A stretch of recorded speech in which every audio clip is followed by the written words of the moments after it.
Assalamualaikum warahmatullahi wabarakatuh. Kita berjumpa kembali dalam latihan fisika pada chapter 3 video ketiga. Kita akan melanjutkan pembahasan soal-soal pada induksi elektromagnetik. Semoga kita selalu diberikan nikmat kesehatan, juga kekuatan, juga keluarga kita, sehingga kita dapat melakukan aktivitas kembali seperti biasanya. Semoga paparan video ini dapat membantu dan mempermudah belajar sehingga dapat menyelesaikan persoalan pada induksi elektromagnetik. Kita lihat pada soal nomor 1. Sebuah magnet batang digerakkan menjauhi kumparan yang terdiri 600 lilitan, ya. Medan magnet yang memotong berkurang dari 9 kali 10 pangkat negatif 5 menjadi 4 kali 10 pangkat negatif 5 Weber dalam selang waktu 0,015 detik. Besar GGL induksi antara kedua ujung-ujung kumparan dalam satuan volt. Ini adalah nilai-nilai yang disediakan. Kita lihat, jadi flux 1 9 kali 10 pangkat negatif 5 berubah menjadi flux 2 4 kali 10 pangkat negatif 5. N-nya 600. Berapakah GGL-nya? Maka GGL sama dengan negatif N d flux per dt, ya. Maka dengan demikian GGL sama dengan negatif N flux 2 dikurangi flux 1 dibagi dengan delta T. Maka dengan demikian ini adalah negatif 5, ya. Maka menjadi positif 5 kali 10 pangkat negatif 5. Maka dengan demikian ini adalah 10 pangkat negatif 3, ya. Maka ke atas menjadi 10 pangkat negatif 2. Maka 5 dibagi dengan 15 sepertiga, ya. Sepertiga. Ini 10 pangkat negatif 2, maka hasilnya sepertiga kali 10 pangkat negatif 2 dikalikan 600. Maka sama saja 6 kali 5 dibagi 15. Sama dengan 2 volt. Ya. Itu yang diinginkan di sini. Ya, 5/15 ya boleh demikian, ya. 5/15 dikalikan 6, ya. Sama saja, tadi kalimatnya adalah menjadi 2 volt. Jadi jawabannya adalah yang A. Soal nomor 2. Kawat peki yang panjangnya 4 cm, ya, berada di dalam medan magnet yang induksinya 0,5 Tesla, ya, dengan kecepatan 10 meter per sekon. Hambatannya 5 ohm, ya. Maka inilah pernyataan yang diinginkan, ya. Dari 1 sampai 4 kita teliti bersama-sama, ya. Inilah yang diketahui dalam soal. Maka E-nya sama dengan berapa? E sama dengan BLV atau GGL-nya sama dengan BLV. Maka dengan demikian 0,5 kali 0,4 dikalikan 10, ya. Maka dengan demikian ini adalah 0,4 berubah dari 40 cm menjadi meter. Maka dengan demikian ketemunya 2 volt. Jadi pernyataan 1 benar, kan itu. Kita lihat pada nomor pernyataan 2. Arus di R 0,4 ampere. Maka dengan demikian E dibagi dengan R. 2 dibagi 5 ketemunya 0,4. Nah itu berarti pernyataan 2 juga benar. Kemudian pada F, gaya Lorentz. Maka dengan demikian F sama dengan BIL. I-nya sudah ada, ya. Maka setengah 0,5 setengah B-nya, ya. I-nya 2/5 dikalikan 0,4. Kan ini, ya. Maka dengan demikian masih ada 1/5. 0,4 bagi 1/5 0,8 Newton. Benar pernyataan ketiga, ya. Arahnya nanti kita lihat, ya.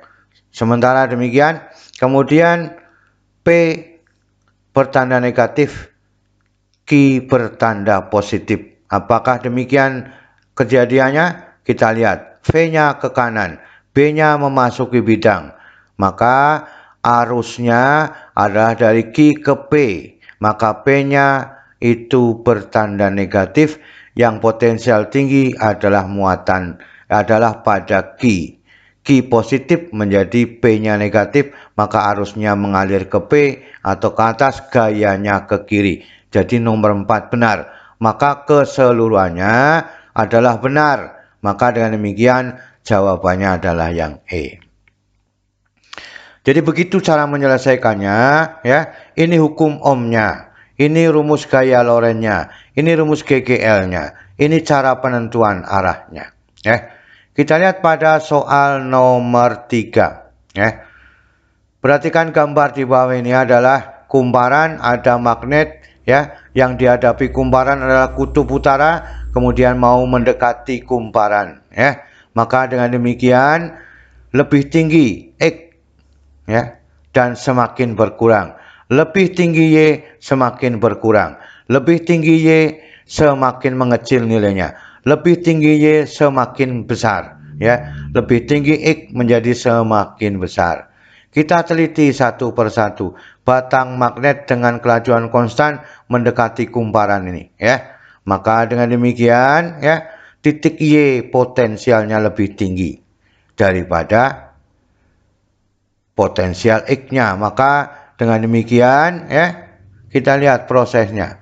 Maka arus induksinya dari Y ke X, maka V-nya lebih tinggi, ya. Vy-nya lebih tinggi daripada Vx, maka fluknya semakin besar daripada X-nya. Maka jawabannya adalah yang D, ya. Semakin membesar itu. Ini, ya. Fluknya semakin besar, ya. Soal nomor 4. Dua bidang kumparan tembaga berada tegak lurus pada suatu medan magnet homogen. Perubahan fluk magnet terhadap waktu adalah pada kumparan 1 B sin 2/3 pi T, ya. Kemudian pada kumparan 2 B sin 1/6 pi T. Jumlah lilitan 1 dan 2 2/3. Maka untuk detik pertama, perbandingan GGL imbas dari 1 dan 2 adalah ini perbandingan yang diinginkan. Kita bahas bersama-sama. Maka dengan demikian ini adalah perubahan fluk 1, ya, perubahan fluk 2. Maka dengan demikian N1 dibanding dengan N2 sama dengan 2/3.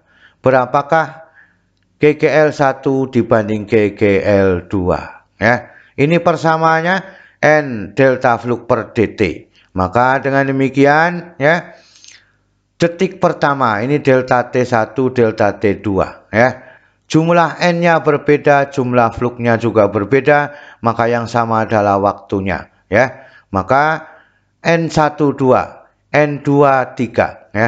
Negatif diambil dengan negatif menjadi positif, B-nya juga sama menjadi 1, ya. Maka tinggal sin 2pi/3, ya. Maka dengan demikian sin 120,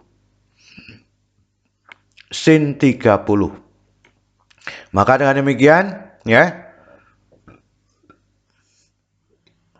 setengah akar 3 sin 120, ya, maka menjadi akar 3, ya. Maka ini ketemunya berapa? 3/2, ya. Maka dengan demikian, ya, menjadi 2 akar 3 dikalikan ke sana ke depan, ya, dibanding dengan 3, ya. Ini adalah akar 3/2. 2 dikalikan ke depan 2 akar 3 dibanding dengan 3. Itu yang diinginkan, ya. Jadi B-nya dibagi 1, ya. T-nya dibagi menjadi 1. Maka tinggal sin 120 adalah setengah akar 3, sin 30 adalah setengah. Maka kalau semuanya dikalikan dengan 2, ada 2 akar 3 dibanding dengan 3. Jadi jawabannya adalah yang C. Soal nomor 5. Perhatikan gambar di bawah ini. Ini adalah ada batang logam yang netral bergerak dengan kecepatan V ke kanan melewati daerah medan magnet seragam V. Ya, namanya V. Kemudian dengan arah keluar bidang kertas B-nya adalah keluar bidang kertas. Ya, ini berarti B. Ya, seragam B. Ya, bukan V. Maaf, ini adalah B. Ya. Gambar yang mana yang paling tepat melukiskan distribusi muatan pada permukaan batang logam? Ya, ini adalah pilihannya. Ya, maka dengan demikian kita bahas bersama-sama. Saat batang bergerak di dalam medan magnet, batang tidak mengalami induksi GGL sehingga batang akan berada pada keadaan netral. Ya, maka dengan demikian, ya, GGL induksinya sama dengan negatif delta flux per dt, sama dengan laju perubahan fluknya. Karena tidak ada perubahan fluk, maka hasilnya adalah 0, maka jawabannya adalah yang E. Ya, itu pada soal nomor 5, sehingga adalah jawabannya adalah yang E. Ya, itulah keseluruhan. Semoga kita bisa menemukan kesimpulan-kesimpulan untuk mempermudah mengerjakan soal-soal pada induksi elektromagnetik. Ya. Terima kasih. Wassalamualaikum warahmatullahi wabarakatuh.